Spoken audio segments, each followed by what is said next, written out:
In recent times, Africa is currently undergoing a transformative revolution, asserting its autonomy and distancing itself from former colonial powers that have exploited its resources for centuries. This shift is occurring against a backdrop of the growing influence of the BRICS nations and a noticeable decline in Europe's global partnerships. The cessation of Africa's resource exploitation signals a potential downturn for Europe, challenging its era of prosperity, which was arguably built on the subjugation of Africa.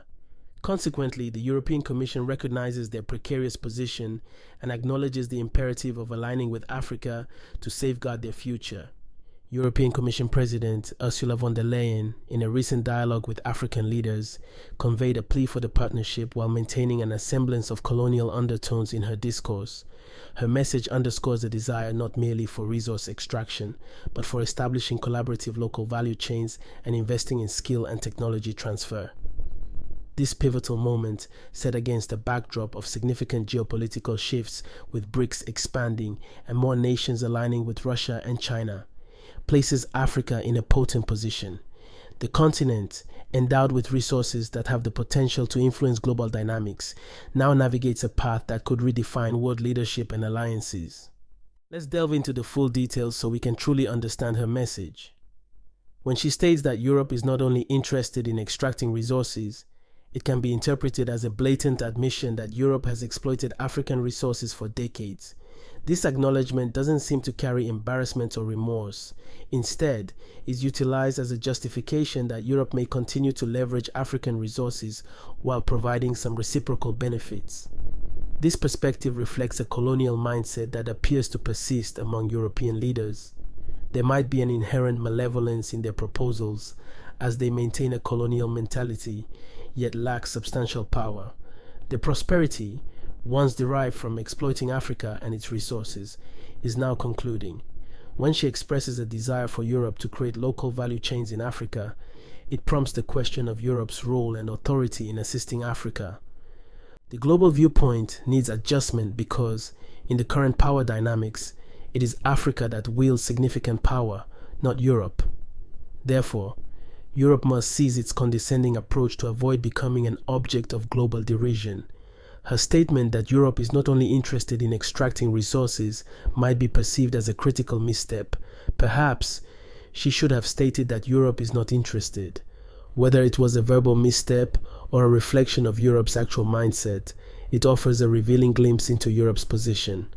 In her address, she seemed to speak on behalf of all of Europe, stating that Europe aims to invest in enhancing the skills of local individuals to augment their work capabilities. One might wonder if she was referring to the young children laboring in gold mines, risking their lives to extract gold for Europe without expressing any apparent shame for this situation. She mentioned Europe's intention to invest in Africa to bolster its role as a supplier. Her statements delivered on a global platform might inadvertently reveal the extent to which Europe might descend. She further stated that Europe seeks to diversify its supply chain in Africa, presenting this as a mutually beneficial strategy for both continents. However, one might ask, in what way is it mutually beneficial? It's Europe and the US that are apprehensive about China and are taking measures to mitigate risks. For Africa, this is not an issue, as it also aims to diversify its alliances, just as Europe aims to diversify its supply chains. Perhaps Europe should refrain from projecting its challenges onto Africa and expecting solutions to originate from them. Africa has no desire to engage in de-risking, a policy aimed at isolating China in trade, a scenario that seems improbable. As Leyen stated, we need to show the same unity of purpose towards Africa as we have shown for Ukraine. However, it's pivotal to acknowledge that Africa does not necessitate Europe for its advancement. In actuality, it is Europe that needs Africa. Without it, Europe stands to lose considerably. The prosperity that Europe has enjoyed for centuries, which was built upon exploitation, is approaching its termination. While African leaders listen to her words, their focus might have been elsewhere. They have been advocating for this kind of change for decades, only to be met with resistance from Europe, which seemingly retained its exploitative inclination. Now, amidst Africa's ongoing revolution, Europe attempts to re-engage and position itself as an ally, but it may be too late. African leaders, cognizant of their history, are unlikely to once again make the significant error of trusting European powers. Their knowledge will steer them towards establishing Africa as a global epicenter of power. Africa has often been depicted, perhaps unjustly, as a continent beleaguered by poverty, dictatorial leadership, corruption, malnutrition, and mass migration. Behind this negative portrayal lies a complex network of political agendas that obscure the root causes of these issues. Europe has frequently cast Africa in a negative light, potentially to justify its interventions and exploitation of resources. Moreover, it can be argued that Europe has historically been a catalyst for some of these issues. Today, maintaining a dim view of Africa serves two purposes: to dampen resistance against the capitalist political economy within Africa, and to legitimize interventions under the guise of democracy and human rights. In the era preceding colonialism, Africa, while prosperous, grappled with a challenge potentially more devastating than colonialism itself: slavery. Despite possessing its communal production methods and societal structures, Africa experienced profound changes due to the Western political economy transitioning from feudalism to capitalism. The Atlantic slave trade, which endured from 1519 to 1867, culminated in the capture and transport of roughly 11.8 million individuals, with an estimated 10 million surviving to be sold in the Americas.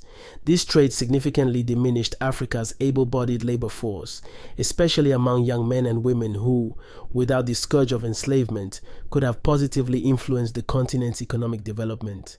The slave trade offered vital momentum to the European capitalist classes. The private ownership of production means paired with free slave labor enabled capital accumulation. The unearthing of gold in Brazil prompted a deliberate suppression of gold supply from Africa, notably Ghana, to bolster the slave trade. Moreover, the slave trade led to a reduction in human labor for agricultural endeavors, resulting in famine and starvation across numerous African regions. The reinvestment of surplus value derived from the slave trade was instrumental in fostering inventions and innovations that fortified capitalism. By the 18th century, Britain, faced with soil depletion, competition from the French West Indies, disruptions in staple trade, and the independence of British North American colonies, witnessed the erosion of the slave system. The British manufacturing sector had expanded to the extent that it sought new markets and no longer depended on the slave system for its capital needs. British opposition to the slave trade was also fueled by trade barriers that impeded its economic interactions with other countries. When the slave trade became incongruent with industrial capitalism, which was dependent on free labor, it compelled direct imperialism upon the African continent to continue resource exploitation. The onset of the Industrial Revolution signaled a pivotal shift in Western capitalism, moving from agriculture to industry. This metamorphosis presented a strong argument for the abolition of the slave trade with the cessation of slave labor. An alternate system was needed to continue the profit extraction essential for the growth and accumulation of the capitalist system. The initial accumulation of wealth from slavery and international trade set the stage for the economic surge that transpired between the 1840s and the 1870s. This era saw the industrialization of European countries solidifying the underpinnings of the capitalist political economy. International trade skyrocketed by a remarkable 260% between 1850 and 1870. However, this economic surge abruptly ended in the early 1870s, prompting European nations to explore new sources of raw materials and markets to recoup lost profits. This exploration propelled European countries to initiate colonialism, to politically dominate African states, and economically exploit them to sustain the expansion of European capitalism from 1870 to 1900. Almost the entirety of the African continent was colonized, with only a few exceptions. Colonialism encompassed a range of violent actions, most notably the forceful imposition of the capitalist political economy over previously existing primitive economic systems. Colonialism arose from the intrinsic contradictions of capitalism, where a diminishing rate of profit eventually drove nations to explore new territories to sustain capitalist production, exploitation, and profit accumulation. The full incorporation of Africa into the capitalist political economy necessitated a unified monetary medium for exchange and other trade activities. Pre-colonial currencies like gold, dinar, gold dust, cloth, copper, iron, and corals were utilized for transactions in Africa. However, colonial powers eradicated these currencies, seized land from local populations, compensated wage laborers in European currency, imposed taxes payable in European currency, and instituted a banking system that solely conducted transactions in colonial currency. This practice persists today with currencies like the CFA franc, among others. These actions stripped local populations of their land and means of subsistence agriculture, forcing them to redirect their remaining production toward colonial markets to fulfill tax obligations. The proletarianization process, transitioning the peasant class from self-employment to wage labor, led to mass migrations towards wage labor, generating substantial profits for the colonialists. The economic interests of the colonial metropoles were met, transforming the colonies into monocrop suppliers of raw materials to the metropoles with minimal diversification or industrialization. Even colonial investments in infrastructure and administrative systems were primarily designed to facilitate goods transport and optimize profit extraction, rather than genuinely fostering local development. Investments were strategized to maximize profit retrieval in the shortest possible time frame and were not deemed essential costs for managing the colonies. This intentional disregard for industrial development in the colonies served to perpetuate their dependency on colonial manufactured goods. African labor was mercilessly exploited to mine the continent's plentiful resources, with resultant profits enhancing European development through a blend of political and military supremacy, coupled with the concocted notion of racial superiority. Colonial powers maximized the exploitation of African workers. The stark disparity in wages and working conditions between African and white workers underscored the intensified exploitation of Africans. The transition toward producing cash crops for the market economy forced the majority of Africans to forsake subsistence agriculture, resulting in widespread hunger and famine across the continent. The Italian colonization of Eritrea, initially envisioned as an agricultural colony to mitigate agricultural deficiencies in Italy, bore significant implications. Colonialists expropriated extensive areas of arable land, depriving the local population of their land and means of subsistence. Between 1893 and 1895, Italians confiscated approximately 412,092 hectares of land in Eritrea, equating to over 1/5 of its total cultivable land. Furthermore, the wage gap between Italians and indigenous people vividly illustrated the degree of Italian colonial exploitation. Industrial development was inhibited to preserve Eritrea's dependence on Italian goods. As a result, colonial policies that enabled land theft rendered Eritrea dependent on Italian goods, primarily serving as a supplier of raw materials and offering free labor for Italy's comprehensive development. The expectation of the European Commission President that Africa might permit Europe to repeat such actions may well be misguided. The introduction of cocoa cultivation in Ghana in 1885 led to the suppression of other agricultural activities. By 1901, Ghana had become the world's largest cocoa producer, and by 1931, cocoa constituted approximately 80% of its exports. This shift impacted traditional food crops, land use patterns, and farming techniques, leading to regional disparities in development and a dependence on a few export crops. Additionally, colonial banks utilized African savings to generate capital loans to European businessmen, and all earnings in Africa were expended on importing finished goods, inhibiting capital accumulation and engendering dependency on foreign capital. While the cessation of colonialism in Africa symbolized political liberation, it did not equate to economic independence. The international economic and political system that developed post-World War II, championing liberalism and free trade, amalgamated nations of disparate development to compete on the global stage. This perpetuated exploitative structure is rooted in Africa's pre-colonial and colonial eras, hindered by a historical lack of access to technology, capital, and skilled human resources due to colonialism. Africa remained ensnared as a primary goods producer and supplier to the global market, lacking the industries to produce goods as the colonial powers desired.